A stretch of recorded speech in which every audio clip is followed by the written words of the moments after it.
iyadoo la fulinayo amarka madaxweynaha jamhuuriyadda federaalka ee Soomaaliya mudane Maxamed Cabdullaahi Farmaajo ee ku aadanaa in saraakiisha da'da yar ee loo soo tababaray militariga ay ka muuqdaan hogaamada ciidanka xoogga dalka ayaa taliyaha ciidamada xoogga dalka General Cabdiweli Xasan Jaamac waxa uu isugu yeeray saraakiisha da'da yar ee ciidanka militariga kuwaasoo badankood aan laga faa'iideysan saraakiishan da'da yar qaarkood oo kulanka ka hadlay ayaa sheegay inaan xirfadooda looga faa'iideyn dalka iyagoo hogaanka sare ee taliska militariga ka codsaday in la howlgeliyo si waxa ay barteen dalka ay ugu adeegaan halka markaan imanayay muqdisho waxaan u imay scholarship waxaan galay imtixaankii ciidanka loo qaadiyay leel sarkaalka ee dalka Uganda waxa diyaaradii lagu soo kala qoray waxa ii soo baxday 2 maalmood waxa horeysay diyaaradda ciidanka xoogga dalka Soomaaliya ee scholarship aan ku jira u baxay dalka Turkiga balse waxaan raacay tii wadadii aan anigu ku hamiyay ee fakarka ahayd waxa xaqiiqatan lama hilmaamaan in aynu u dhownahay oo saaxiib la nahay geerida taas baa lama hilmaamaan balse waxaan diris la nahay haddaan nahay ciidanka xoogga dalka Soomaaliyeed guusha markasta waa dardargelina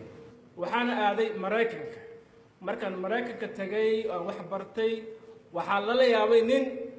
SNA ka socda oo Mareykanka taga wax barta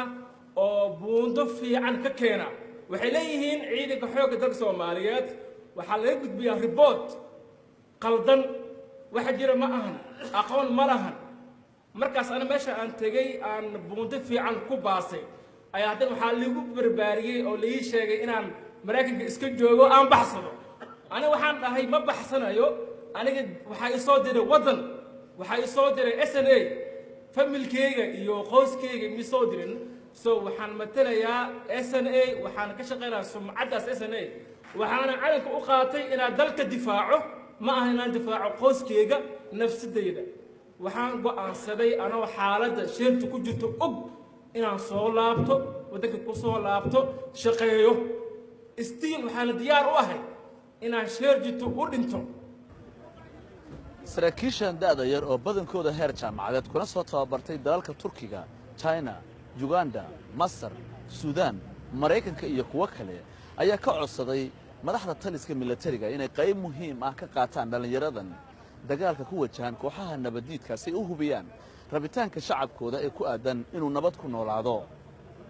waxaa farxad noo ah inaan maanta taliyaha hortiisa ka sheegno wax walba oo aan tabanayno saraakiishii hore oo naga horeysay markaan wareysano minister gaal wuxuu ku leeyahay markaan xidigla ahaa mas'uuliyadaasaan haya waxay nagu qaadatay annagoo infantry soo baranay inaan ku dabaqno waxay aan ka soo barnay shibilnimadeena soo baranay ama jaamacadaha shibilka uga soo baxnay oo maamul xafiisyada hoose ah inaan ka shaqeyno annagoo rabnay markaan ka soo baxno kuliyadaha sida hadda leeyahay saraakiil badan yimid oo kale ay ka soo baxaan inaan tagno furimaha oo wadankeena aan u horno dhiigeena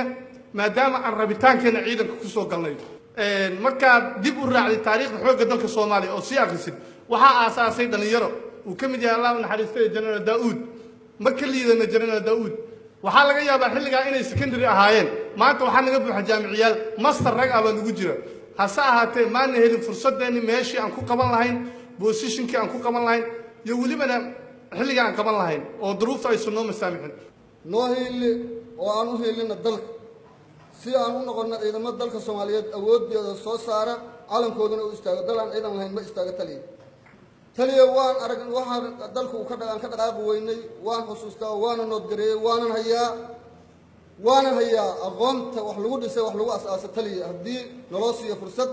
taliyaha ciidanka xoogga dalka General Gorod ayaa sheegay in hadda iyo wixii ka dambeeyay saraakiishan dhalinyarada loo dhiibayo hogaamada iyo qaybaha ciidamada si looga gudbo caqabadihii muddo haystay dhismaha ciidanka xoogga dalka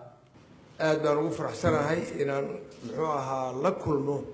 saraakiil dhalinyaro ah oo aqoon leh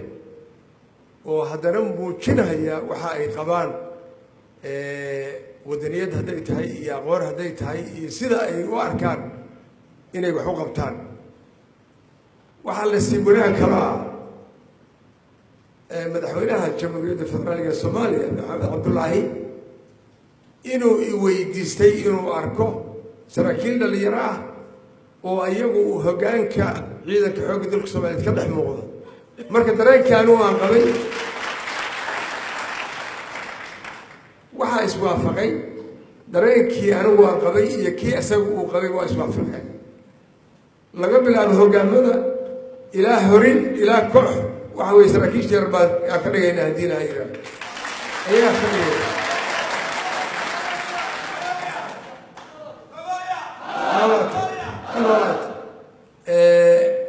waxaan qabaa inaad aqoonteedii leedihiin waxaan qabaa sida hadda rag u fakarahayin inaan u fakarayo waxba lama qaban karo waxba lama sixi karo waxba soo kordhi maayaan waa inay wax soo kordhaan wey haddii ilaahay yidhaahdo ciidanku waa inuu isbedelaa oo annaga aad nagala wareegtaan xukunka toddobaadkii tegay ayay ahayd markii madaxweynaha jamhuuriyadda federaalk ee Soomaaliya mudane Maxamed Cabdullaahi Farmaajo uu kulan kula yeeshay hoggaanka sare ee ciidanka xoogga dalka wasaaradda gaashaandhigga kuwaas oo ka wada hadleen arrimo quseeya dib u kabashada ciidamada iyo waxyaabaha muhiimka ah si loo dhaqaajiyo dhismaha ciidanka. Cali Baasha Cabdullaahi, warbaahinta qaranka, magaalada Muqdisho.